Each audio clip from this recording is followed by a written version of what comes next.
खुलुमबाय बेयो बड'लेण्ड इंखं टेलिभिजन दिनै 6 मार्च 2023 समबारखालि सानसेनि बरादखौ नोंथांमोननि खाथियाव लाबोदों आं सदानन्द दैमारिया।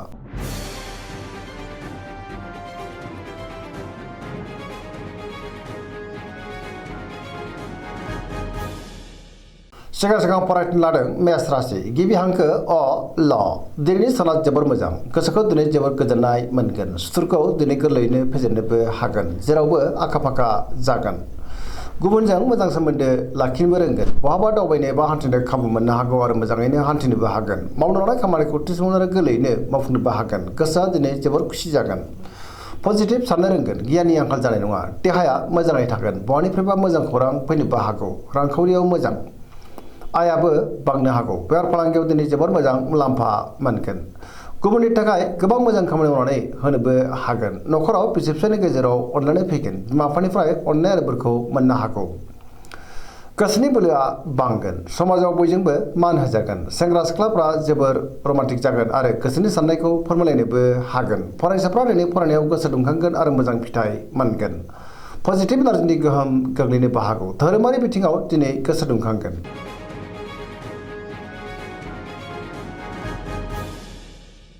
वृष राशि गिबि हांखो इ उ ब दिनैनि साना जोबोर मोजां गोसोखौ दिनै जोबोर गोजोननाय मोनगोन गोसोनि बोलोआ बांगोन मावनो लानाय खामानिखौ थि समावनो आरो गोरलैयैनो मावफुंनोबो हागोन समाजाव मान मोनगोन रांखावरियाव दिनै जोबोर मोजां होनजायो बेफार फालांगियावबो दिनै जोबोर मोजां मुलाम्फा मोनगोन आयाबो बांनो हागौ न'खराव बिसि फिसायनि गेजेराव अननानै फैगोन बिदा फंबायनिफ्राय थोजासे हेफाजाब मोननोबो हागौ सोरजोंबा बाख्नाय जागोन देहाया दिनै मोजाङै थागोन अब्लाबो नाथाय जानाय लोंनायाव सांग्रां जानांगोन सोरबा लोगोनिफ्राय मोजां खौरां फैनोबो हागौ गोसोनि साननायफ्रा दिनै मोगथाङाव जाफुंगोन पजिटिभ एनार्जिनि गोहोम गोग्लैगोन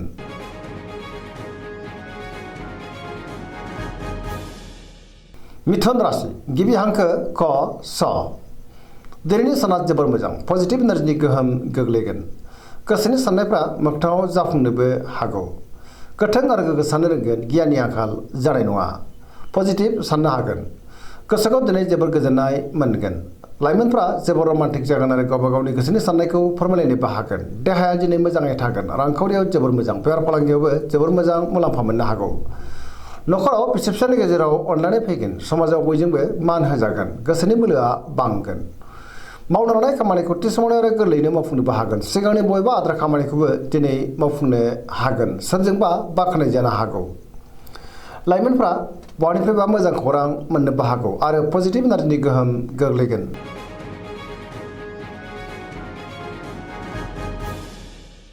कर्कट राशि गिबि हांखो ड ह दिनैनि साना जोबोर मोजां गोसोखौ दिनै जोबोर गोजोननाय मोनगोन सोरबा लोगोजों बाख्नाय जानो हागौ गोसोनि साननायफ्रा मोगथाङाव जाफुंगोन गोसोआव दिनै पजिटिभ साननाय फैनो हागौ मावनो लानाय खामानिखौ थि समावनो आरो गोरलैयैनो मावफुंनोबो हागोन गुबुननिफ्राय थोजासे हेफाजाब मोननो हागौ रांखावरियाव जोबोर मोजां बेफार फालांगियाव जोबोर मोजां आयाबो दिनै बांनो हागौ न'खराव बिमा बिफानि अननाय आरो बोरखौ मोननो हागौ बिदा फंबायजों मोजां सोमोन्दो थागोन आरो बिसोरनिफ्राय थोजासे हेफाजाबबो मोननो हागौ देहाया दिनै मोजाङैनो थागोन गुबुननि थाखाय गोबां मोजां खामानि मावनानै होनोबो हागोन सेंग्रा सिख्लाफ्रा मोजां खौरां मोननो हागौ गुबुनजों मोजां सोमोन्दो लाखिनो रोंगोन आरो सोरजोंबा बाख्नाय जानोबो हागौ पजिटिभ एनार्जिनि गोहोम गोग्लैगोन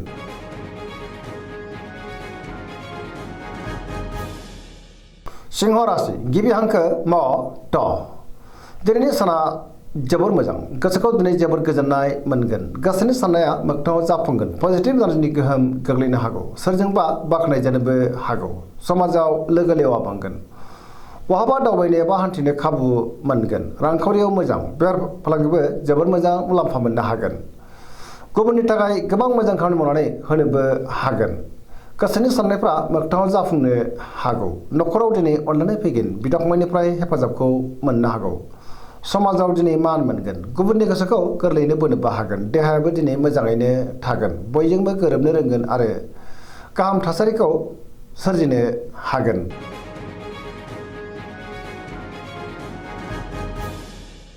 कन्या राशि गिबि हांखो प ट दिनैनि साना मोजां आरो गाज्रिनि गेजेरजों बाबेनलांनो हागौ गोथों आरो गोग्गो साननो रोंनाय नङा गियाननि आंखाल जानोबो हागौ गोसोआ दिनै जोबोर उसुखुथु जागोन रांखावरियाव मोजां बेफार फालांगियावबो मोजां होनजायो अब्लाबो नाथाय खरसायाबो बांनो हागौ देहाया दिनै मोजाङैनो थागोन गोबां मुंदांखा सुबुंजों लोगो मोनज्लायनोबो हागौ न'खराव एना एनि फैनो हागौ गोसोनि साननायफ्रा दिनै गोरोबलायाबो जानो हागौ सोरजोंबा रायखोमा जानोबो हागौ नेगेटिभ एनार्जिनि गोहोम गोग्लैगोन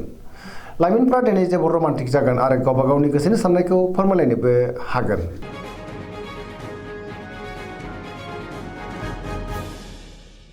तुला राशि गिबि हांखो र ट दिनैनि साना मोजां आरो गाज्रि गेजेरजों बाबेनलांनो हागौ गोबां रोखोमनि जेंनाजों मोगा मोगि जानांनोबो हागौ गोथों आरो गोग्गो साननो रोंनाय नङा गोसोनि साननायफ्रा देबरनांगोन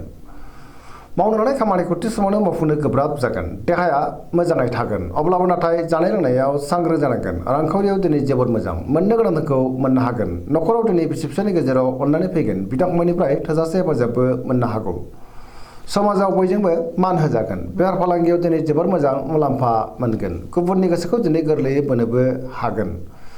लोगोफोरनिफ्राय हेफाजाब मोननो हागौ अब्लाबो नाथाय गोसोनि साननाया देबरनांगोन गोदान खामानियाव आखाइ होजेननो हानाय नङा सेंग्रा सिख्लाफोरनि गोसोआ दिनै जोबोर आला खाला जानोबो हागौ गोसोआव दिनै गोनो गोथो साननाय फैगोन आरो नेगेटिभ एनार्जिनि गोहोम गोग्लैनोबो हागौ सांग्रां जानाया गाहाम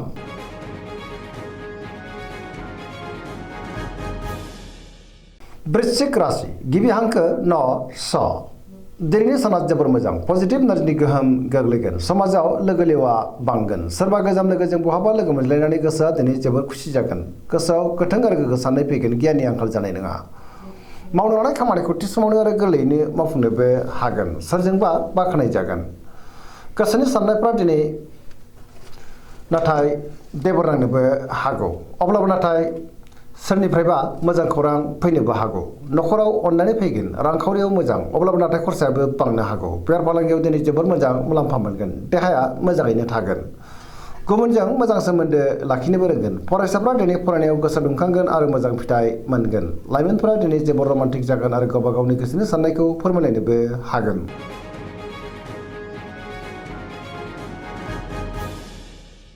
धनु राशि गिबि हांखो ध फ भ दिनैनि साना मोजां आरो गाज्रि गेजेरजों बाबेनलांनो हागौ गोसोनि साननायफ्रा देबरनांगोन मावनो लानाय खामानिखौ मावफुंनो हायोब्लाबो माबा नङा माबा मोनसे गोरोन्थि जालांनो हागौ गोसोनि साननायफ्रा देबरनांगोन रांखावरियाव मोजां अब्लाबो नाथाय खरसायाबो बांगोन बेफार फालांगियाव मोजां होनजायो गुबुननि थाखाय नाङा फाङा जेंनायाव गोग्लैनांनोबो हागौ सोरजोंबा रायखोमा जानोबो हागौ बहाबा हान्थिब्ला दिनै लामा सामायाव सांग्रां जानांगोन देहाया दिनै बारा मोजां थानाय नङा जानाय लोंनायाव सांग्रां जानाया गाहाम गुबुननि थाखाय नाङा फाङा जेंनायाव गोग्लैनोबो हागौ न'खराव बिसि फिसायनि गेजेराव अननानै फैगोन बहानिफ्रायबा हरखाबै गाज्रि खौरांबो मोननो हागौ सांग्रां जानाया गाहाम लाइमोनफ्रा दिनै जोबोर आला खाला जागोन नेगेटिभ एनार्जिनि गोहोम गोग्लैनो हागौ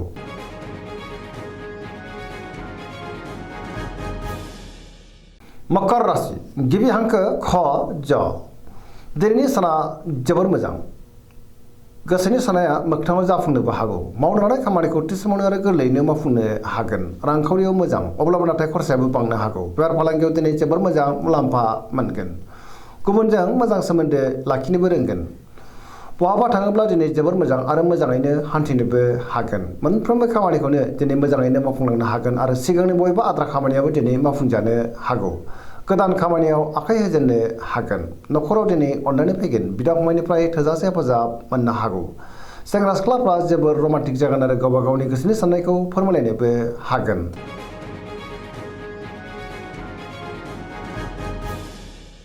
कुम्भ राशि गिबि हांखो ग स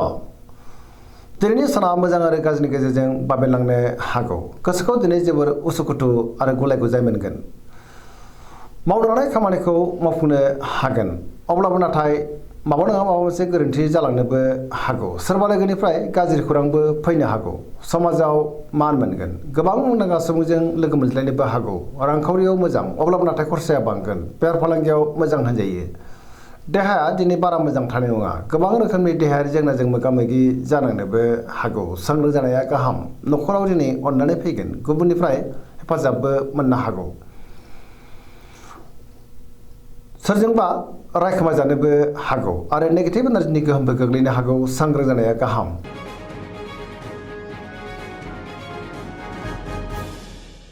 मीन राशि गिबि हांखो ड स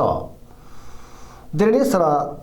जोबोर मोजां गोसोखौ दिनै जोबोर गोजोननाय मोनगोन सोरबा लोगोजों बाख्नाय जानो हागौ पजिटिभ साननाय फैगोन आरो गियाननि आंखाल जानाय नङा गोथों आरो गोग्गो साननो रोंगोन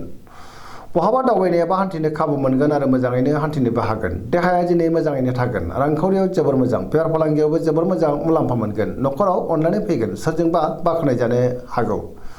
लाइमोनफोरनि गोसोआ दिनै जोबोर रमान्टिक जागोन आरो गावबा गावनि गोसोनि साननायफोरखौ फोरमायलायनोबो हागोन गुबुनजों दिनै मोजां सोमोन्दो लाखिनोबो रोंगोन फरायसाफ्रा दिनै फरायनायाव गोसो दुंखांगोन आरो मोजां फिथाइ मोनगोन